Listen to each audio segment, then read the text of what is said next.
நிதிநிலை அறிக்கையில் நடந்த விவாதத்திற்கு பதிலளித்து மாண்புமிகு நிதியமைச்சர் அவர்கள் பேசியதாவது: சட்டமன்ற தலைவர் அவர்களே, கடந்த 4 நாட்களாக நடைபெற்ற விவாதத்தில் மாண்புமிகு உறுப்பினர்களில் பெரும்பாலானவர்கள் தங்கள் தொகுதிகளின் குறைகளைப் பற்றியும் தேவைகளைப் பற்றியும் விரிவாக பேசினார்கள்.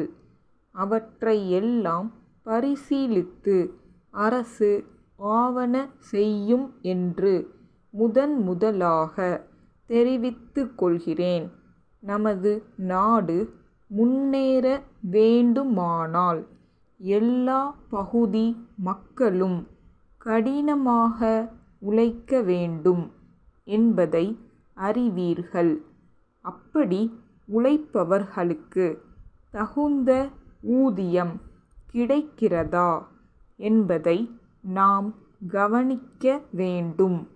இங்கே ஆயிரக்கணக்கானவர்களை வேலைக்கு வைத்துக் கொண்டிருக்கும் தொழிற்சாலைகள் நிறைய உள்ளன.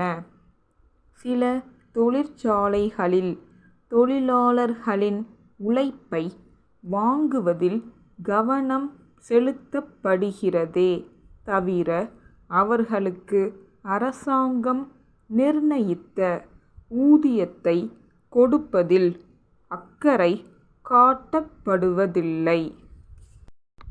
எனவே அரசாங்கம் இந்த பிரச்சினையில் தீவிர கவனம் செலுத்தி தொழிலாளர்களுக்கு நியாயம் கிடைக்க வழிவகை செய்து வருகிறது. தொழில்துறையில் வளர்ச்சி வேகமாக இருந்தால்தான் பெருகி வரும் வேலையில்லா திண்டாட்டத்தை போக்க முடியும். ஆகவே வேலை வாய்ப்புகள் அதிகமாக உள்ள தொழிற்சாலைகளை மாவட்டங்கள் தோறும் ஏற்படுத்த தீவிர ஏற்பாடுகளை செய்து வருகிறோம். கிராம பகுதிகளில் உள்ள மக்கள் விவசாயத்தில் ஈடுபடாத காலங்களில் தங்களுடைய வருவாய்க்கு வழி தேடிக்கொள்ள பல திட்டங்கள் உருவாக்கப்பட்டிருக்கின்றன என்பது உங்களுக்கு தெரியும். அந்த திட்டங்களுக்கு கிராம மக்களின் ஆதரவை திரட்ட வேண்டும் என்று உங்களை பணிவன்போடு கேட்டுக்கொள்கிறேன். நோயற்ற வாழ்வே குறைவற்ற செல்வம் என்பதால் எல்லா பகுதி மக்களுக்கும், குறிப்பாக நாட்டுப்புற ஏழை எளிய மக்களுக்கும் விரைவாக இலவச மருத்துவ உதவி கிடைக்க திட்டங்கள் தீட்டப்பட்டுள்ளன. திட்டமிட்ட குடும்பம் தெவிட்டாத இன்பம் என்பதை ஏழை மக்களுக்கு உணர்த்த குடும்ப நலத்துறை விரிவாக்கப்பட்டிருக்கிறது. கிராமத்து மக்களின் வளர்ச்சியில்தான் நாட்டின் வளர்ச்சி இருக்கிறது. நாட்டில் இருக்கின்ற எல்லா கிராமங்களிலும் நகரங்களில் உள்ள வசதிகள் எல்லாம் கிடைக்க வேண்டும் என்ற நோக்கத்துடன் தான் இந்த அரசு பாடுபட்டு வருகிறது என்பது உங்களுக்கு தெரியும். அப்படிப்பட்ட வசதிகளை கிராமங்களுக்கு தருவதற்கு நிதி பற்றாக்குறை குறுக்கே நிற்காது.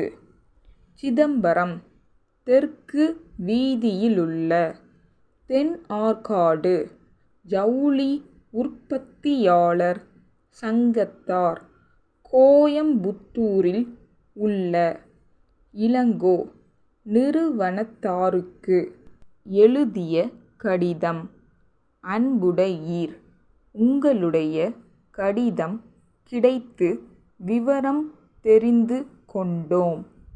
நாங்கள் உங்களுக்கு அனுப்பிய பட்டு சேலைகளில் 2 பழுதுபட்டுள்ளன என்று எழுதியுள்ளீர்கள். நாங்கள் ஒரு தரமான பட்டு சேலை உற்பத்தியாளர்கள். இந்த தொழிலில் 50 ஆண்டுகளாக இருந்து வருகிறோம். எங்களிடம் சேலைகள் வேண்டும் என்று கேட்பவர்களுக்கு தரமான சேலைகளை மிகவும் கவனமாக பெட்டிகளில் வைத்து அனுப்பி வருகிறோம். ஆகவே சேலைகள் பழுதுபட்டு இருப்பதற்கு நாங்கள் பொறுப்பு அல்ல. அவற்றை எடுத்து வந்த போக்குவரத்து நிறுவனத்தார் தான் காரணமாக இருக்க வேண்டும். ஆதலால் நீங்கள் அந்த நிறுவனத்தை அணுகி நஷ்ட ஈட்டுத் தொகையை வாங்கிக் கொள்ளலாம் என்று ஆலோசனை கூற விரும்புகிறோம். தங்கள் அன்புள்ள தென்னார்காடு ஜவுளி உற்பத்தியாளர் சங்கம்.